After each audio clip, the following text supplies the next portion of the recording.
요서 12장 1절에서 6절까지 제목 한번 읽어볼까요? 자, 시작. 승리의 비결. 네, 승리의 비결이라는 제목으로 함께 또 자, 모세가 죽고 여호수아 통치 2세대가 시작됐죠. 출발을 경려받으면서 출발해서 라합이 망명했고, 그리고 여기 기본이 또 항복하는, 거짓말에서라도 하나님께 붙으려고 하는 이런 여러 가지 사건들을 통해 진짜 하나님이 우리에게 약속하신 것을 이루어 주시려고 하는구나, 여러 번 확인을 해주시죠. 왜냐면 한 번 말해가지고는 저 여러분들도 마찬가지고 이게 맞나? 긴가민가하고, 또 하나님 눈에 안 보이시고 또 미래가 눈에 안 보이니까 캄캄해, 잘 모른다는 거죠. 여러 번 확인을 시켜주십니다. 근데 이렇게 항복하는 모습들을 통해 정말 이 땅을 내게 보여주셨다는 겁니다. 그래서 기본이 신앙 고백을 하고 라합이 신앙 고백을 해서 하나님의 약속을 이루어 가시는 겁니다.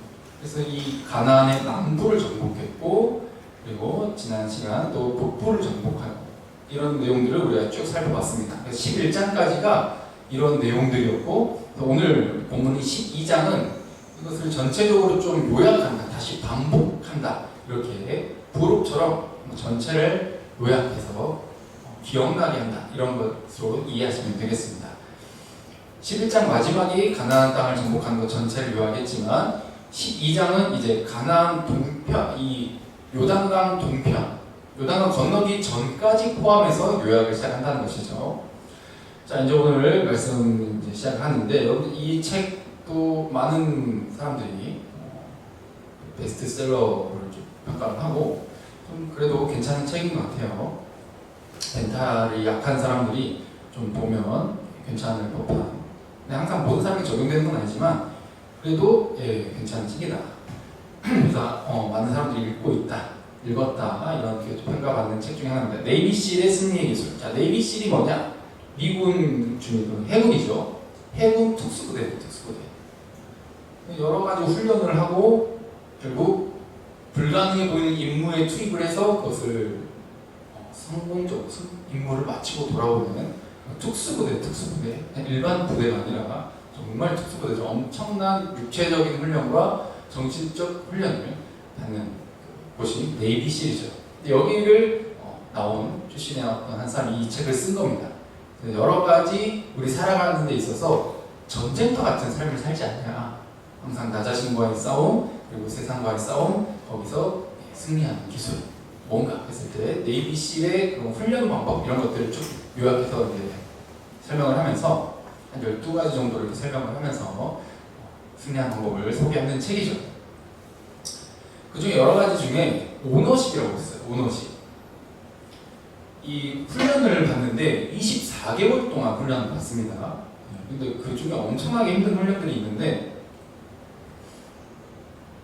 이 훈련 중에서도 그냥 뭔가 운동선수 출신이면 유리할 것 같잖아요. 우리가 봤을 때는 프로 운동선수라고 하면은 정말 육체적인 그런 신체적인 능력이 굉장하거든요.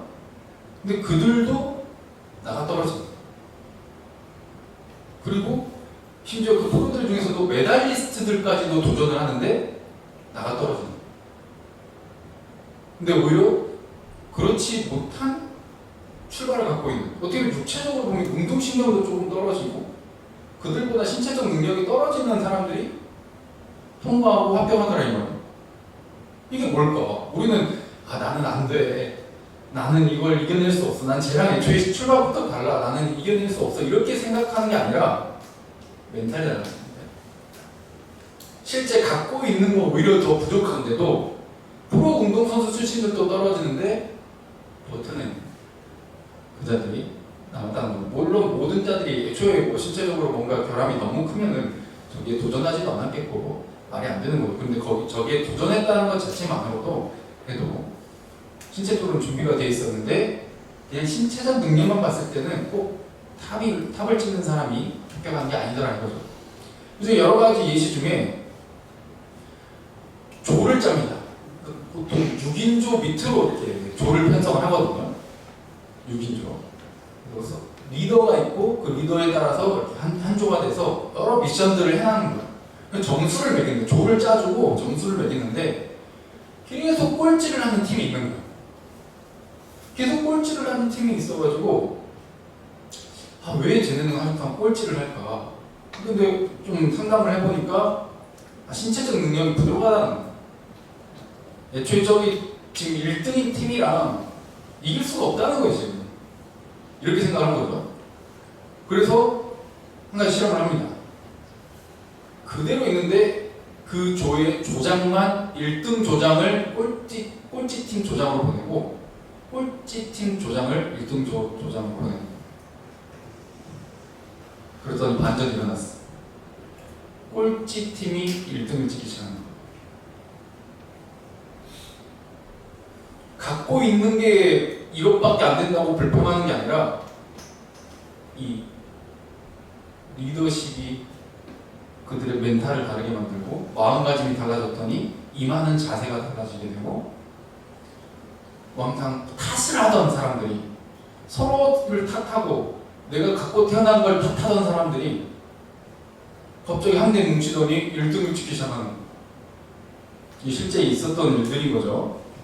그래서 무조건 안 되기는 법이 없는 거구나 하면서 우리가 세상을 살아나갈 때 참 이런 멘탈의 관리 그리고 이게 트레이닝이 필요한 거죠. 처음부터 누가 막 우락부락하고 막 그렇게 되겠습니까? 모르는 겁니다. 트레이닝을 해야 되는 거예요. 그 트레이닝 특히 그것 중에서도 오너십이라고 하는 게 뭐냐면 책임감을 강조하는 거예요. 이 시대에도 그렇고 많은 사람들이 책임을 회피하려고 해요. 책임지는 걸 극도로 싫어해요. 그런데 저기서 뭘 강조해요? 저 ABC에서는 네 탓이야. 남 탓하지 말라. 환경 탓하지 말라는 거죠. 이것에 대한 결과를 온전히 나의 것으로. 그리고 우리는 항상 뭐합니까? 변명하기 시작해요. 변명하면 자존심이 지켜지냐고 더 찌질해지지. 근데 저기서는 그걸 트레이닝 시키는 거죠. 그래서 강했기 때문에 저들이 네이비실이 된 것이 아니라 정말 대단하고 강한 자들만 네이비실이 되는 게 아니라 그렇게 강하게 길러내지기 때문에 네이비실이다. 이런 또 명언을 남기기도 하죠. 저들이 하는 것들 중에 여러 방법 중에 네이비실 되는 과정 중에 그리고 어떤 미션을 수행하는 데 있어서 가장 또 중요하게 보는 것이 6인조 팀으로 움직인다 그랬잖아요. 끝나고 모두가 계급을 상관없이 모두가 의견을 낼 수 있고 이 작전 후에 회고를 합니다. 다시 돌아보면서 어떤 부분이 미흡했는지를 서로 점검을 하고 다시는 같은 실수 반복하지 않기 위해서 굉장히 심혈을 기울인다고 해요. 왜냐면 뭐가 걸려있으니까 목숨이 걸려있어요. 근데 우리는 목숨이 걸려있지 않기 때문에 너무 좀 대충 생각하고 이 정도면 됐다고 생각하고 항상 자기 변명과 자기 합리화와 탓을 하는 게 익숙해져 버려 있는 것이죠. 이 전쟁 같은 우리의 인생을 살아가는 데 있어서 중요한 부분보다 회고하는 것, 돌아보는 것, 자신을 돌아보는 것, 냉정하게 돌아보는 것, 그리고 자신을 포장하고 이쯤이면 괜찮아, 나는 잘해서 난 대단해가 아니라 정말 철저하게 다시는 같은 실수를 반복하지 않기 위해서. 여러분 전쟁터에 던져졌다면 같은 실수 반복하려고 하겠습니까? 내 목숨이 걸렸다면 그렇게 쉽고 편하게 생각하겠습니까? 절대 그렇지 않다는 거예요. 그 멘탈이 특수부대의 멘탈이라는 것이고 오늘 제목처럼 승리의 비결 중에 네이비실 승리의 비결 중에 하나 뭐라고요? 같은 실수 반복하지 않기 위한 멘탈 트레이닝. 멘탈의 모든 것을 많은 것을 좌우한다는 겁니다. 그래서 이들이 강조하는 거죠. 읽어볼까요? 시작. 변명하지 마라. 남 탓하지 마라. 포기하지 마라. 그것은 당신의 적들이 말하는 것이다. 왜? 내버려둬도 스스로 부서질 테니까. 이거 보면서 이런 생각이 들었어요. 그래 사탄마귀가 원하는 거다. 하나님 나라의 백성들에게 사탄마귀가 원하는 것. 그 공동체가 와해되고 그 스스로 무너지게 하는 것. 저런 생각을 하게 하는 거예요. 이건 내 탓이 아니야. 환경 탓이야. 어쩔 수 없었어. 난 이랬기 때문에 나는 이런 사람이기 때문에 어쩔 수 없었어. 그럼 패배의 비결은 패배의 비결. 저런 생각이 습관이 되어 있는 사람은 패배가 익숙하고 아까 꼴찌팀 바로 그런 멘탈을 가지고 있었던 애들이 리더가 바뀌고 서로 멘탈 관리가 트레이닝이 다르게 접근이 되었더니 그 멘탈을 관리해 줄 수 있는 것이 리더십인 것이고 그 멘탈이 관리됐더니 전혀 다른 결과를 또 불러일으켰다는 거죠. 갖고 있는 자원은 그대로인데 이게 굉장히 시사하는 바가 크다고 느껴졌고 예수 그리스도를 믿고 살아가는 우리들에게 또 여러 가지 일반 법칙 중에 하나로 적용되지 않을까 싶어서 한번 서론으로 한번 열어봅니다. 그래서 회고라는 말 뜻 자체가 지난 일을 돌이켜서 생각한다 이런 뜻이에요. 그리고 이게 여러 회사들이나 직장에서도 많이 하는 것이죠. 이게 성장이 되는 발판이고 이걸 정리해서 다시는 같은 실수를 반복하지 않으려고 하는 것, 더 나은 방향으로 나아가려고 하는 것, 이게 필요하다는 거죠. 근데 이것을 좀 잘 안 하려고 하고 사실은 이게 굉장히 불편해. 왜냐면 내가 한 실수, 내가 한 잘못을 대면해야 되니까 굉장히 이게 싫고 불편한 게 솔직한 우리 모두의 마음이죠. 근데 이걸 대면할 수 있어야 돼. 대면하는 자가 용기 있는 것이고 나아갈 수 있는 거예요. 항상 나를 그냥 감싸 안으려고만 하는 것이 아니라 버텨내고 극복하고 더 나아가게 하기 위해서 회고가 필요하다는 거죠. 오늘 본문에도 이 모세와의 있었던 일들을 부터 시작을 해서 이 가나안 땅을 정복해 나가는 일들을 회고하기 시작합니다. 이건 뭐 하는 거죠? 우리가 어떻게 왔는지, 지나온 이 길이 어떤 의미를 가지고 있는지, 그래서 우리는 앞으로 어떻게 또 나아가야 하는지 이것을 점검을 하는 것이죠. 자, 1절 읽어볼까요? 시작. 이스라엘 자손이 요단 저편 해돋는 쪽 곧 아르논 골짜기에서 헤르몬 산까지의 동쪽 온 아라바를 차지하고 그 땅에서 쳐죽인 왕들은 이러하니라. 아멘. 요단 동편부터 시작합니다. 실제로 역사에서도 어때요? 동쪽을 정복하고 그 다음에 요단강을 건너서 요단강 서쪽으로 들어가서 여리고를 치고 이렇게 들어가죠. 오른쪽을 요단강 오른쪽 동쪽 해돋는 쪽이 동편이니까 이쪽을 점령했던 것부터 이제 다시 회고를 합니다. 쳐 죽인 왕들은 이러하다. 그때는 누가 있었어요? 모세가 지도자였어요. 모세. 민수기와 신명기에 있었던 그런 내용들. 그때 자 유명한 왕들의 이름들. 시온 왕이 있었죠. 자, 2절부터 시작. 시온은 헤스본에 거주하던 아모리 족속의 왕이라.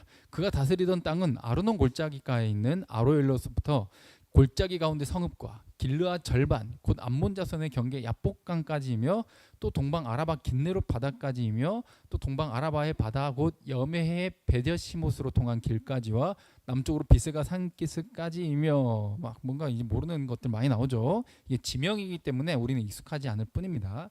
자, 이때 오른쪽을 통과해서 요단강 건너려고 했는데 좀 길을 내어달라 하니까 얘네 내어줘 안 내어줘요? 안 내어주고 오히려 싸우려고 나와. 그러니까 어쩔 수 없이 어떡합니까? 싸워야죠.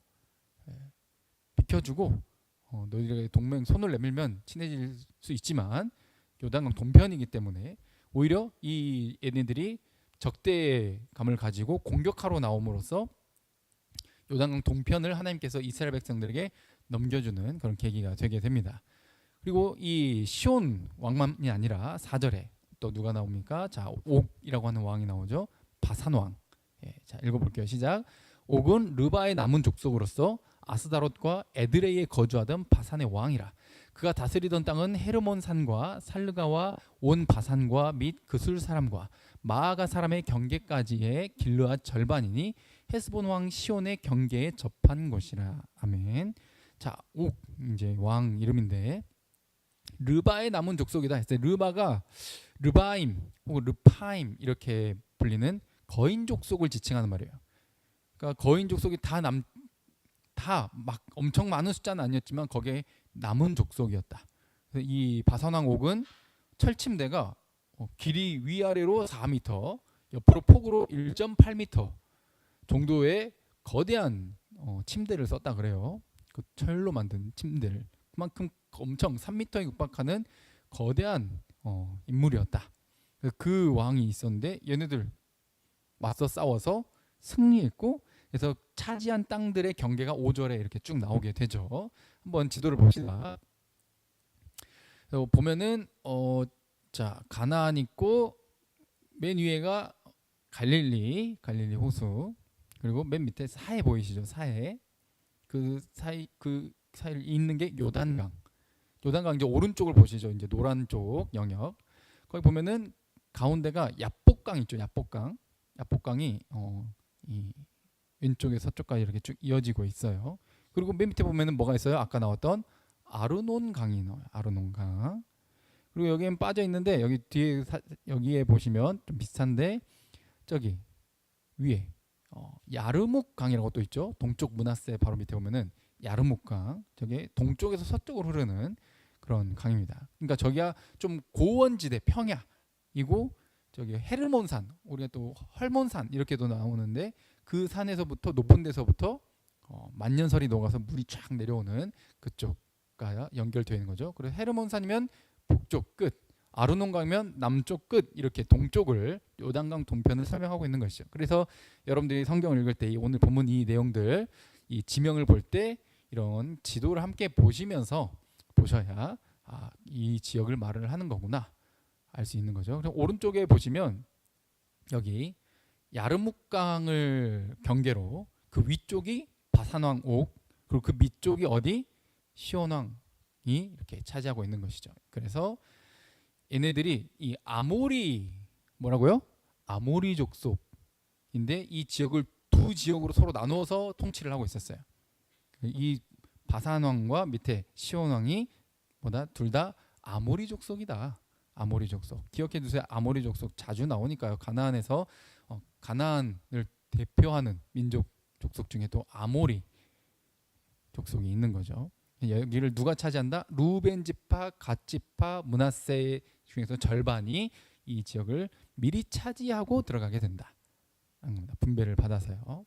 하나님의 약속대로 땅을 벌써 이미 분배를 받아버린 거예요. 아직 요단강 건너지도 않았는데, 사실은 하나님이 약속한 땅은 요단강을 건너서 요단강 서쪽에 있는 땅인데 동쪽도 누구의 땅이 되게 하셨다? 하나님의 백성들이 이스라엘 땅이 되게 하셨다. 그래서 이미 동쪽을 차지할 때부터 뭘 얻는 거예요? 용기를 얻는 것이고 힘을 얻는 것이고, 이 동쪽을 차지했던 것처럼 어디도 차지하겠다? 왼쪽도 차지하겠구나, 서쪽도 차지하겠구나 라는 확신을 들게 하는 사건들이라는 거죠. 미리 맛보는 겁니다. 미리. 사실은 서쪽이 더 무섭고 더 강력한 애들이 있지만 동쪽에서부터 승리를 맛보게 하셨다는 거죠. 동편을 이렇게 분배를 하는 게, 자 6절이죠. 오늘 본문 6절 시작.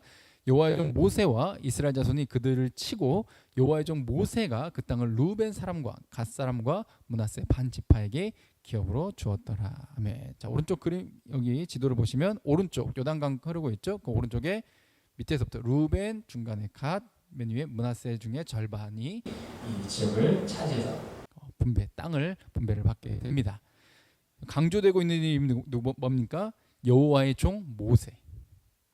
12장이 전체 회고록이라 그랬잖아요.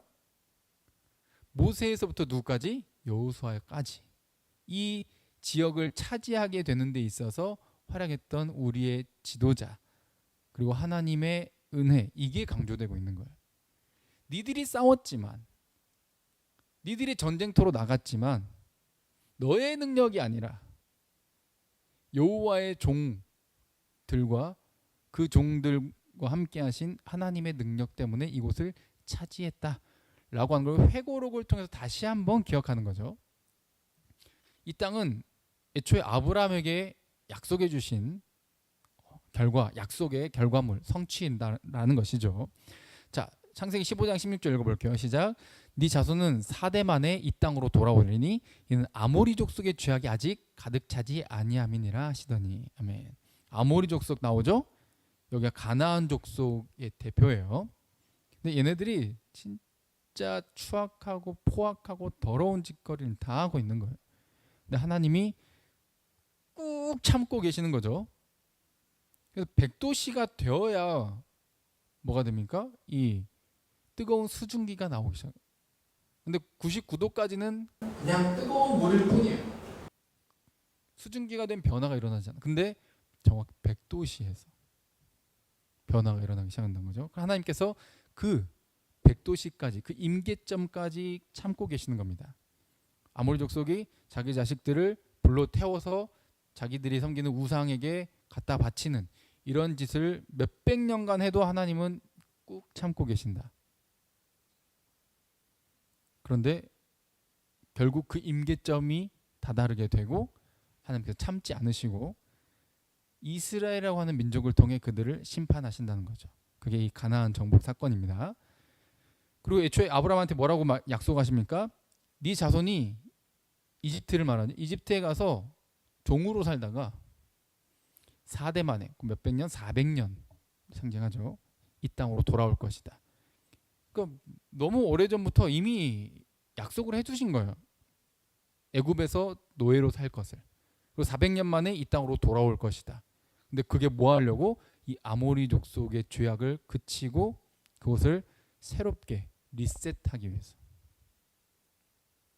이스라엘 백성들을 통해서 그들을 심판하고 그곳에 새로운 민족으로 새 출발을 하게 하기 위해서, 하나님의 나라를 건설하기 위해서 아브라함에게 횃불 언약을 통해서 이미 약속을 하셨다는 것이죠. 오늘 이 지금 모세와 여호수아를 통해서 정복한 것, 이 회고록을 통해서 모세부터 시작한 오늘의 본문, 이 내용은 뭐다? 아브라함에게 하신 그 약속이 이루어진 것이다라는 걸 또 강조하고 있는 거죠. 성경은 계속해서 반복하고 강조를 많이 해요. 왜냐하면 한 번 말하면 안 들으니까, 아무리 봐도 못 알아먹으니까, 아무리 이야기해도 못 살아내니까 강조하고 또 강조해서 얼마나 중요한지. 즉 그냥 갑자기 어쩌다가 어느 날 갑자기 우연히 일어난 일이 아니라 약속 때문에 일어난 것이고 계획대로 일어난 일이다. 그것을 누가 지금 누리는 거, 혜택을 맛보고 이스라엘 백성들이 혜택을 누리는 겁니다. 자, 그래서 누구를 통해? 지도자를 통해, 모세를 통해, 여호수아를 통해. 그러면 신약을 살고 있는 우리들에게는 누구를 통해? 예수 그리스도를 통해 하나님의 약속과 계획이 우리에게 혜택이 임하게 되는 거죠. 그래서 약속을 지키신 하나님, 이 사건들을 놓고 시편에서는 또 이렇게 감사하고 찬양을 올리고 있어요.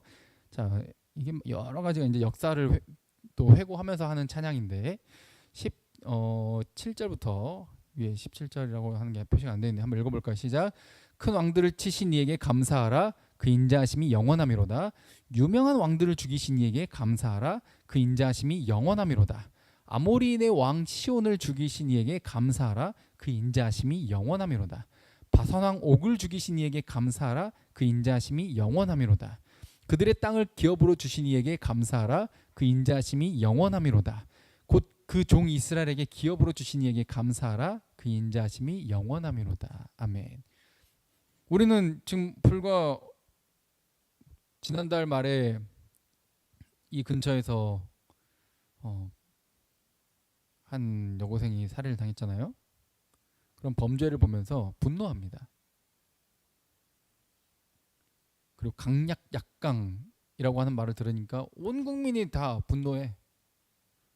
사실 본인들도 그러면서 이 땅에 범죄가 사라지기를, 평화가 오기를 얼마나 우리는 간절히 바랍니까? 이 땅이 얼마나 어두운지. 근데 사실 돌이켜보면 우리는 우리 자신조차도 어떻게 컨트롤할 수 없는, 아까 그 서두에 멘탈 트레이닝에 관련된 내비실 이야기를 했지만 그게 또 우리 마음대로 되는 게 아니잖아요. 쉽지 않은 그것. 근데 그대로 내버려 두지 않으시고 하나님이 어떻게 하신다? 이 땅에 어두움을 물리치시고 범죄가 끊어지기를 원하시고 정의와 공의와 사랑의 나라를 세우시기 위해 일하신다는 거예요. 그분이 정의와 공의와 사랑을 위해서 일하시는 게 뭐예요? 범죄한 자들의 왕, 큰 왕들을 치셨다. 포악함으로, 잔인함으로 약자를 억누르며 더 센 제국들한테는 벌벌 기고 그냥 조공 갖다 바치고 이랬을 거면서 약자들은 짓밟는 그 유명한 왕들을 죽이시니, 아모리의 왕의 시온을 죽이시고 바산 왕 옥을 죽이시고 그리고 그들을 누구에게 그 땅을 주셔요? 노예에게. 세상 약하고 세상 배운 것도 없고 세상 약자에게 기업으로 주시는 이에게 감사하라. 그 인자하심이 영원하미로다. 할렐루야. 이게 하나님의 뜻이에요. 자기가 제일 높아지고 강해지고 힘을 길러서 내 위에 나보다 강한 자를 향해서 지금은 벌벌기지만 속으로는 복수의 칼날을 갈고 있다가 때가 되면 봐라 내가 너희들을 다 짓밟고 이렇게 보복할 것이다. 내가 너 위에 올라선다. 그냥 이렇게 하는 이 세상과는 달리 약자의 편에 서시고 가난한 자의 편에 서시고 장애인들의 편에 서시고 외로운 자들의 편에 서시고 소외당하고 상실감을 느끼고 공허함을 느끼는 자들의 편에 서셔서 그들에게 구원과 천국의 영생의 복을 누리게 하신 하나님, 그분의 그 인자하심이, 그분의 그 사랑이 영원합니다. 할렐루야. 약속을 지키시기 때문에 이게 갑자기 뜬금없이가 아니라 세상이 망가져서 선악과 먹은 이후로 세상이 그렇게 돼버려서 그것을 회복하고자 하시는 그 하나님의 계획, 여자의 후손을 보내주겠다는 그 계획, 그 지도자를 통해, 그 리더를 통해, 그 왕을 통해 이 세상의 수많은 왕들을 물리치시고 하나님이 기뻐하신 뜻과 그 가치관의 나라를 세우고자 하는, 낮아지고 겸손하며 사랑으로 섬기고 희생하는, 나눌 수 있는, 내어줄 수 있는, 오히려 죽어주는, 그것이 참된 승리의 비결이라고 하는 것을 보여주시는 하나님, 약속을 지키신 하나님께, 그래서 이 오늘 본문도 그렇고 이 시편도 그렇고 결국 하나님이 행하셨다는 거예요. 내가 가서 싸웠지만, 내가 내 목숨 걸었지만 결국 사실은 이 승리는 누가 주셨다? 하나님이 주셨다. 읽어볼까요? 시작. 당연한 것은 없다. 감사함이 있을 뿐. 여기서부터 삶의 가치관이 달라지기 시작하고 태도가 달라지기 시작하고 습관이 달라지기 시작하고 인생이 달라지기 시작합니다. 뭔가를 당연하게 생각한다고 하는 것은 아직 몰라도 한참 모르는 거예요. 관계에 있어서도 많은 실패를 경험하게 됩니다. 누군가 날 도와줬어. 감사하다고 생각하지 않아. 뭐 이쯤면 도와줄 수 있는 거 아니야? 이 정도 해준 거 가지고 되게 싱숭낸다. 아니, 그거는 뭐 괜찮습니다 이렇게 하는 거는 베푼 사람이 생각할 일이지 받은 사람이 그딴 생각을 하면 안 되지. 생각이 어려도 너무 어려. 철딱서니가 없어. 감사가 없어. 당연하게 생각해. 그리고 본인이 받지 못한 것만 항상 생각해. 그래서 항상 비교해. 쟤는 저렇게 해주면서 저 언니는 저렇게 해주면서 나한테는 왜 이렇게, 저 형한테는 저렇게 해주면서 나한테는 왜 이렇게, 항상 거기에만 초점이 맞춰 있어. 그게 뭐다고? 패배의 비결이에요. 항상 비교해. 내가 지는 이유를 항상 남 탓하고 환경 탓해. 탓을 해, 탓을. 감사함이 없어. 이미 받은 것, 이미 주어진 것, 거기에 집중하지 않아. 없는 것에 집중하지. 욕심은 그득그득하고 절제력은 없고 참을성도 없고 인내심도 없고. 패배의 비결. 오늘 본문에 왜 회고합니까? 그러지 말라고.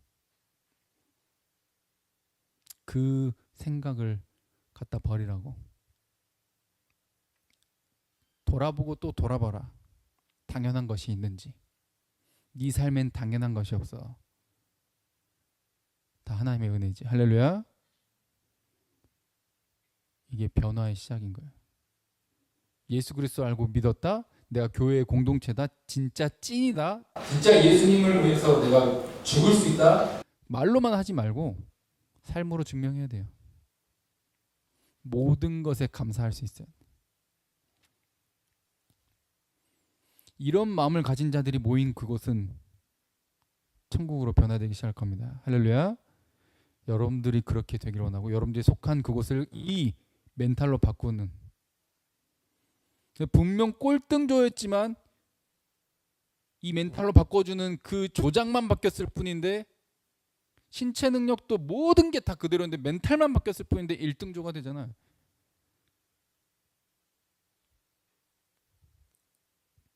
경쟁에서 1등 되라 이 말이 아니라 여러분들의 삶이 사탄 마귀가 주는 마음과 생각에서 싸워 승리하기 위해 이 땅에서 하나님의 나라와 영광과 뜻을 세워나가기 위한 그 승리를 진짜로 경험하기 위해서 돌아봐야 한다는 거예요.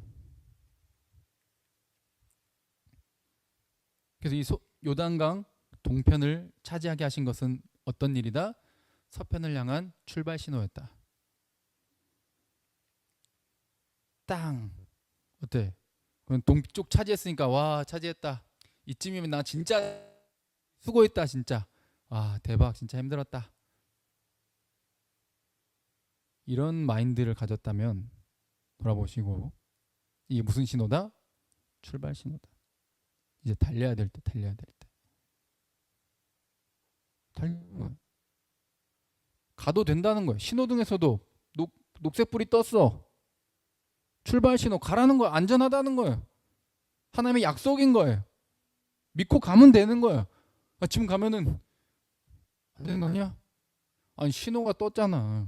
그게 뭐라고요? 동쪽을 차지하게 하신 하나님의 은혜. 당연한 것이 없다는 신호. 그러면 이 요단강 서쪽도 당연하지 않게 너희에게 은혜로 주실 거라는 약속. 감사함으로 믿음으로 순종해서 나가라는 거예요. 그래서 이 도식이 성립이 되죠. 전쟁해라 믿음으로. 그러면 하나님 너에게 승리를 안겨주실 것이다. 그리고 그 땅은 너희의 땅이 될 것이다. 동쪽에서 서쪽까지 이런 이 화살표 방향 이 순서를 따라서 하나님께서 이 땅을 차지하게 하셨죠.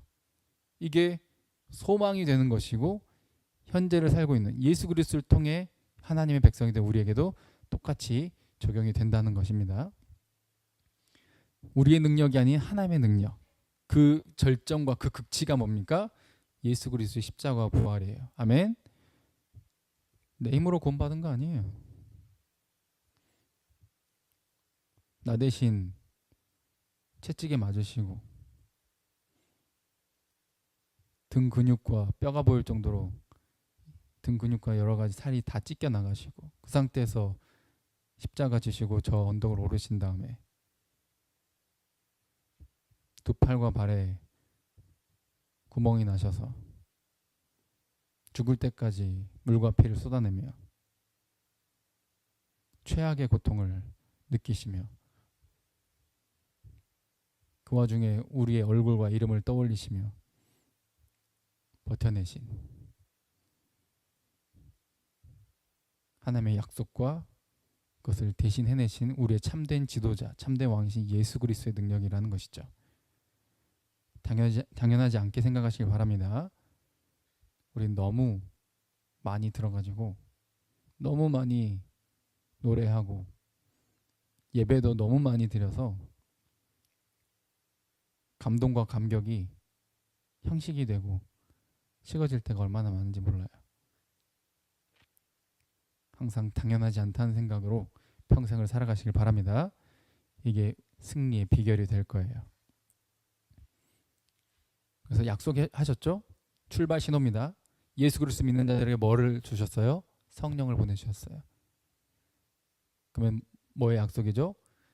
완성된 천국에 도착하게 되고야 말 거라는 약속인 거예요. 성령으로 인쳤다, 성령으로 도장 찍었다 그러잖아요. 조금 흔들리고 무너지고 부족할지라도 괜찮아요. 하나님이 인도하실 거라는 거예요. 믿음으로 오늘 하루를 하나님 기뻐하신 뜻을 선택하라는 거예요.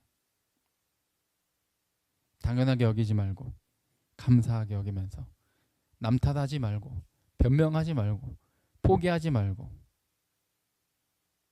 사탄이 원하는 거 하지 말고 일어서서 성령을 따라 가라는 거죠. 그럼 그 길의 끝에는 예수 그리스도께서 두 팔 벌려 안아주시려고 기다리고 계실 거라는 겁니다. 이게 바로 예수 그리스도의 마음입니다. 모세가 그랬고 여호수아가 그랬죠. 오늘 본문은 모세죠. 모세는 요단강을 건너지를 못했어요. 그리고 죽었죠. 그럼에도 불구하고 끝까지 뭐합니까? 사명에 충성합니다. 내가 저 땅을 못 밟아 볼 텐데, 내가 누리지를 못할 텐데, 그럼에도 불구하고 이 다음 세대를 위해 자신을 내던집니다. 내가 살아있을 때 누리질 못하더라도 최선을 다합니다. 근데 우리는 내가 못 누릴 건데 내가 뭐하러 그렇게 해? 내가 이거 청소해가지고 내가 누리지 못할 건데 내가 뭐하러 청소해? 내가 이래가지고 이거 내가 돈 벌지 못하고 받지도 못할 건데 내가 뭐하러 해? 이 생각이 세상의 생각이라면 그곳을 승리의 비결의 멘탈로 바꾸는 하나님의 종, 여호와의 종 모세라고 표현했던 것처럼 하나님의 종의 멘탈과 생각은 뭡니까? 내가 누리지 못하더라도 내 다음 세대들에게, 저들에게 복음과 천국을 전달하려고 하는 마음을 갖는 것이죠. 그게 바로 하나의 미랄이 되는 삶입니다. 내 개인만 생각했다면, 내가 누릴 것만 생각했다면 그렇지 못하겠죠. 그러나 하나님의 나라와 하나님의 영광, 그리고 저 영혼을 향한, 정말 저 영혼, 그냥 내가 아무것도 못 누리고, 내가 심지어 보람까지도 못 누리고, 내가 그가 변화되고 그가 예수 그리스도를 믿게 되는 것까지 내가 내 삶에서 이 땅에서 내가 두 눈으로 목격을 못한다 할지라도 포기하지 않는 것, 예수 그리스도의 삶이라는 것이죠. 자, 그림 안에 있는 성경 구절 읽어볼까요? 자, 시작. 너는 그리스도 예수의 좋은 병사로 나와 함께 고난을 받으라. 네, 여기까지요. 즉 예수 그리스도를 믿고 이제 출발 신호 땅 이제 달려야 될 때 고난을 받으라. 이 세상은 총성 없는 전쟁터. 그것도 우리를 사탄이 좋아하고 세상이 좋아하는 돈, 명예, 쾌락으로 이끌어가서 결국 망하게 만들려고 하는 그 유혹 속에서 살아남고 버티고 믿음으로 신뢰하고 싸워내야 되는 그 영적 전쟁터에 던져진 존재라는 거죠. 그러나 이미 성령을 통해 약속이 되어 있고 우리는 승리할 겁니다. 할렐루야. 내 힘이 아닌 하나님의 능력으로. 당연하게 여기지 않고 하나님의 능력으로 여기까지 왔으니 앞으로도 하나님의 능력으로 그렇게 될 것을 믿고 포기하지 않고 다시 일어서서 한 걸음 한 걸음 내딛을 수 있는 승리의 비결을 습관화할 수 있는 주님이 주시는 은혜를 더욱더 많이 풍성하게 누리는 저와 여러분들 되길 바랍니다. 찬양하고 기도하겠습니다.